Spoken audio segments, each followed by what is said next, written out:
የአሜሪካው ፕሬዝዳንት ዶናልድ ትራምፕ በታላቁ የኢትዮጵያ ህዳሴ ግድብ ዙሪያ አዲስ የድርድር ጥሪ ደብዳቤ መላካቸው ተገልጿል። ፕሬዝዳንቱ በግብፅ ፕሬዝዳንት አብዱል ፈታህ አልሲሲ የላኩት ደብዳቤ የአባይን ውሃ መጋራት ጉዳይ ለመጨረሻ ጊዜ መፍትሄ እንዲያገኝ ዝግጁ መሆናቸውን ገልጿል።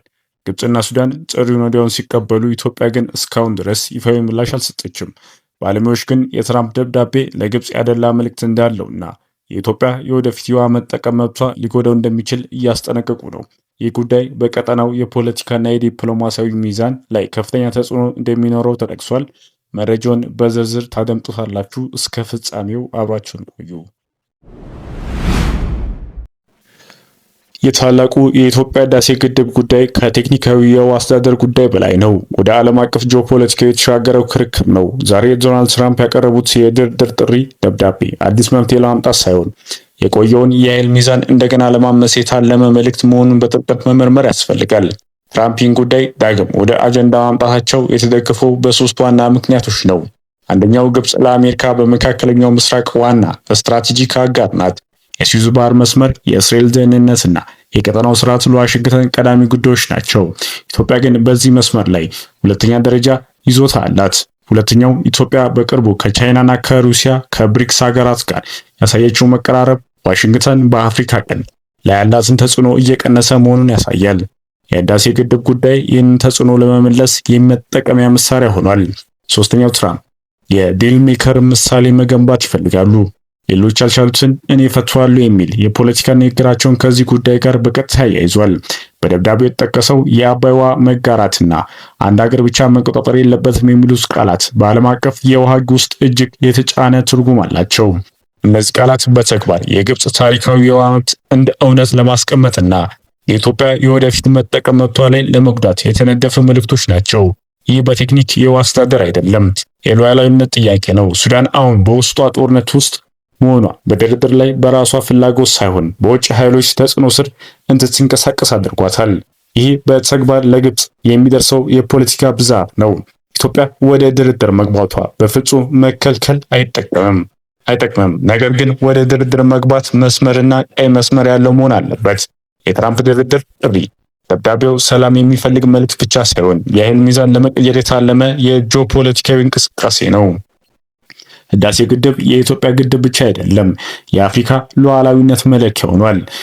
ፋቂ አህመድ በአባይ ወንዝና በህዳሴው ግድብ ድርድር ውስጥ ተሳታፊ ነበሩ። በአሁኑ ወቅት በውሃ ሀብት ልማትና በድንበር ተሻጋሪ ወንዞች በሃይድሮ ዲፕሎማሲያዊ አማካሪ ናቸው።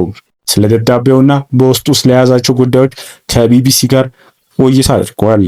አሜሪካና የዓለም ሲያደርጉት በነበረው ጥረት የቀረበው ስምምነት ሰነድ ኢትዮጵያ ጠቃሚ ጥቅሟን የሚያስጠብቅ አይደለም ብላ ወጥታ ትራምፕም በምርጫ ተሸንፎ ከዋይት ሃውስ ከተሰናበተ በኋላ በአፍሪካ ህብረትና በዩናይትድ አረብ ኤሚሬት አማካኝነት ሌላ ዙር ሙከራ ቢደረግም ለፍሬ ሳይበቃ ቀርቷል። አሁን ደግሞ ከ4 ዓመት በኋላ ትራምፕ ወደ ስልጣን በተመለሱ በዓመታቸው ግብፅና ሱዳን ፍላጎታቸውን ለማሳካት ከዓመታት በፊት በእንጥልጥል የቀረውን ስምምነት በአሜሪካ በኩል እንዲፈረም ጥረት እያደረጉ ነው የሚል እምነት አለን ብሏል አቶ ፋቂ።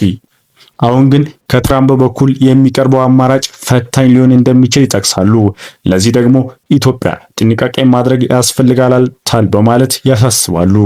እንዲህ ያለው ስምምነት መፈረም ብሔራዊ ጥቅምን የሚነካ ነው። አልደራደርም ማለት ደግሞ ከአሜሪካ በኩል ከፍተኛ ጫና ሊያስከትል ይችላል። ትራምፕ ቀደም ሁኔታ አስቀምጦ ይህንን አድርጉ ወይም ተቀበሉ በማለት ያካሉነ ሌሎች እርምጃዎችና ጫኖች እንደሚወስዱ ሊገልጹ ይችላሉ።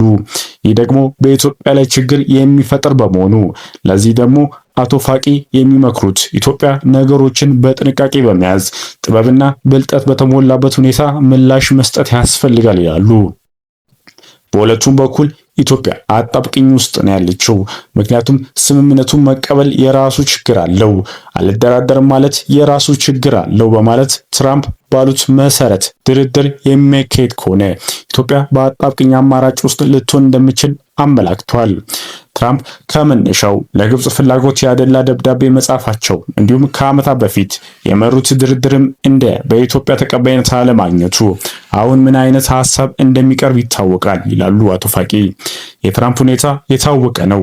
ቅድመ ሁኔታ በማስቀመጥ ይህን ተቀበሉ፣ ካልሆነ ይህን አደርጋለሁ ነው የሚሉት። ስለዚህ መደረግ ያለበት ትራምፕ አስቆጥቶ ወደ ፍጥጫ ሳይገባ የድርድሩን አቅጣጫ መቀየር ቢቻል የተመረጠ ነው ሲሉ ይመክራሉ።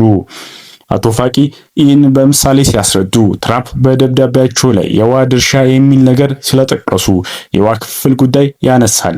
ስለዚህም ክፍሉ በተፋሰሱ 11 ሀገራት መካከል እንዲካሄድ ግፊት በማድረግ ኢትዮጵያ ጉዳዩን በሚጠቅማት መንገድ ልትመራው ትችላለች ይላሉ። ሌላው ያነሱት ነገር የኤሌክትሪክ ኃይል ንግድ አቅርቦት ነው። ለዚህም በአውሮፓውያኑ 2015 በኢትዮጵያና በሱዳን በግብጽ መሪዎች መካከል በተፈረመው የመሪዎች መግለጫ ስምምነት ላይ ግብጽና ሱዳን ከግድቡ የሚመነጨውን ኃይል የመግዛት ቅድሚያ ሊሰጣቸው ይገባል ይላል። ስለዚህ ኢትዮጵያ ይህን መሰረት አድርጋ በኃይል ንግድ ላይ ከአገሪቱ ጋር በመደራደር ከትራምፕ በኩል የመጣውን የድርድር ሀሳብ ኢትዮጵያን በመጠቀም አቅጣጫ ለመምራት መሞከር አስፈላጊ መሆኑን ይመክራሉ። ትራምፕ ከግብጽ በተለይም ከፕሬዝዳንት አልሲሲ ጋር የጥብቅ ግንኙነት አላቸው የሚሉት አቶ ፋቂ በቅርቡም ሲሲ ወደ ዋሽንግተን አቅንተው እንደነበር ጠቅሷል። በአውሮፓውያኑ 2019 ትራምፕ ወደ ህዳሴ ግድብ ሽምግልና የገቡት በግብጽ ጥያቄ መሰረት ነው። አሁን አልሲሲ ከጋዛው ጦርነት ማብቃት በኋላ ግፊት በማድረግ ትራምፕ ጉዳዩን በድጋሚ አንስተዋል። የአሸማጋይነት ሚናቸውን ለመያዝ የተነሱት ምንም እንኳን በኢትዮጵያና በግብጽ መካከል የተካሄደ ሆነ ሊካሄድ የነበረው ጦርነት ባይኖርም ትራምፕ ደግሞ በአገሪቱ መካከል ጦርነት ማስቀረታቸውን ሲናገሩ ተሰምቷል። በዚህም የዘውትር ፍላጎታቸው የነበረውን የኖቤል ሽልማት ለማግኘት ከሚጠቅሷቸው 8 ግጭቶች መካከል የሁለቱ ሀገራት ስም ሲጠቅሱ ተሰምተዋል። አቶ ፋቂ እንደሚሉት ትራምፕ በህዳሴ ግድብ ዙሪያ ስምምነት ለማምጣት ድጋሚ ተነሳሽነት ማሳየታቸው ለቀጣይ የኖቤል ሽልማት አሸናፊነት ህልማቸው ማሳኪያ አንድ አካል ሊሆን ይችላል ብለዋል። ለምን ኢትዮጵያ በግልባጭ ግልጽ መልእክት አለው። የትራምፕ ደብዳቤ የተጻፈበት ሁኔታ የተነሳሽነታቸው ገለልተኛ ጥያቄ ውስጥ ከከተተው የደብዳቤው ክፍሎች መካከል አንዱ ነው።